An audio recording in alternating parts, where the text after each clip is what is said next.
All suitcase are okay, but हम पहाड़ी लोग को कहीं भी जाना और साथ में इस कट्टे को लेके जाना इस aesthetic. Hey guys, welcome back to my mini blog. तो आज मैं जा रही थी अपने गांव से कॉलेज के लिए रामनगर, और मैं हो चुकी थी रेडी। मौसम हो गया था काफ़ी साफ। मैं पहुंच चुकी थी भद्रोज खान। यहाँ लगी हुई थी रामनगर के लिए बस। में बैठ जाती है, फिर बस में मौसम अच्छा हो रखा था। और पता है आज गाइस, मेरी मम्मी बहुत दुखी हुई थी कि मैं रामनगर आ रही हूँ करके। मेरी मम्मी इसलिए दुखी नहीं हुई थी जैसा आप लोग सोच रहे हैं। मेरी मम्मी इसलिए दुखी हो गई थी क्योंकि हमारा अभी सोच का घास पूरा नहीं कटा और आधा सोच बचा है। मम्मी बोल रही थी रुक जा मेरे से।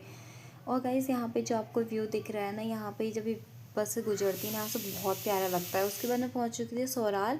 सोराल के पकौड़ी, रायता और छोले आप लोगों में से किसी न किसी ने ज़रूर खाए होंगे जब लोग आप यहाँ से जाते हैं बस में। मैंने तो आज खाए नहीं क्योंकि मुझे आज हो रही थी थोड़ा वोमिटिंग। उसके बाद मैं पहुँच चुकी थी फाइनली अपने डेस्टिनेशन यानी कि रामनगर। और मेरे पास था मेरा सामान, ये 2 कट्टे, इनको लेके मैं उतर चुकी थी बस में से। तो गाइस, आज के लिए यहीं पे बाय बाय, मिलते हैं नेक्स्ट ब्लॉग में।